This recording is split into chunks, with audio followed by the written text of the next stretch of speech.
Hello there.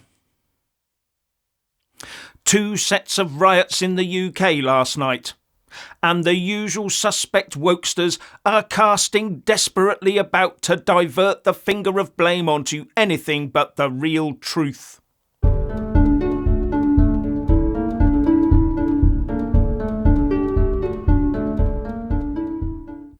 Leeds and London saw riots last night.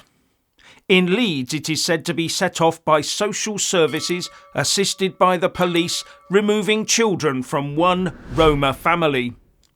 In London, it was sparked off when a Bangladeshi was killed by the police in Bangladesh. And what ensued was totally unacceptable in both cases. Compare all that to the extremely peaceful and well-run rally held on the 1st of June this year. And in Leeds, the crowds whooped when they managed to chase off 2 carloads of riot police, and cheered even louder as they overturned a police car, thankfully empty of police officers. And they held a street party as the bus they had set fire to burned away into the night. Now I know this is barbecue season, but this is not the way we go about such things in the UK. And a bus is an extremely expensive barbecue. If I was that bus company, I'd be erasing that route from the timetable forthwith. And another point to note is that the police were driven out.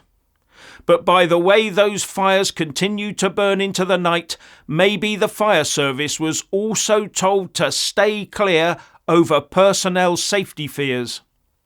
Had that blaze spread, I bet those rioters would be demanding the help of the emergency services. Now, the riot in Leeds drew some attention, because on closer inspection of the videos on X, it seems that many of the rioters were not Roma. They appeared to be from another demographic entirely. I'll leave you to go and watch and listen to those videos to decide for yourself on that one. But if they were not Roma, then what was their reason for involving themselves in that riot? Unless, of course, there's something else bubbling away underneath. As a result of this, X reports that the term "not Muslims" is trending for some or other reason. Well, some may beg to differ, but I couldn't possibly comment on that though, could I? Anyway, what should actually be trending is the term "not the far right." Or more accurately, not the overly tolerant, but right now fed up to the back teeth with appeasement, ordinary Brit. The ordinary Brit who, when questioning and criticising these riots, gets instantly labelled as far right. A far right that the nation's security forces must hunt down and punish for being divisive, etc.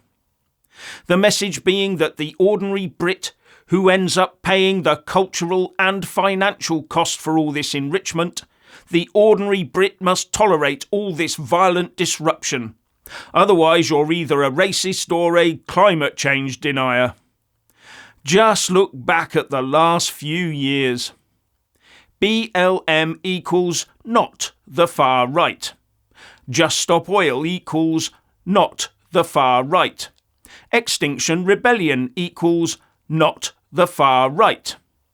And how about the paramilitaries that were allowed to unlawfully march through London? Not the far right. How much longer and how much further will all this be allowed to develop? Well, much further it seems. Not only has Keir Starmer included an Israel-Palestine two-state solution in the King's speech, something that Hamas does not want, and also something that the Israeli Knesset has also just voted against. But the new Foreign Secretary David Lammy has also just announced that the UK funding for the UNRWA will restart, even though it has extremely dodgy links with Hamas itself. Talk about appeasing the now preferred demographic. But the authorities will still be told to ferret out anyone they can label as far right for future attention, won't they? Because the last thing the establishment wants is the great, silent, unwashed UK proletariat to come to the conclusion that they've had enough. Can you imagine if that happened and the people also felt that their politicians had not only let them down thus far, but were intent on doubling down on open borders into the future with no intention of preventing further, at the drop of a hat, rioting? But the authorities have no intention of allowing the ordinary Brits to coalesce into such an attitude. No, there will be no taking the knee to British values. You can forget that. When in fact the way out of this current mess is to ensure that everyone in the UK does take the knee to British values and heritage. Isn't it? But that will now never happen. The establishment now encourages the rise of another set of values via another demographic. No wonder so many people are now saying that the Republican nominee for US Vice President, J.D. Vance, was right when he half-jokingly suggested that the UK would be the first Islamist country with nuclear weapons. Now, there was an interesting exchange on X last night between two MPs, one of them being the newly elected Reform UK MP Nigel Farage.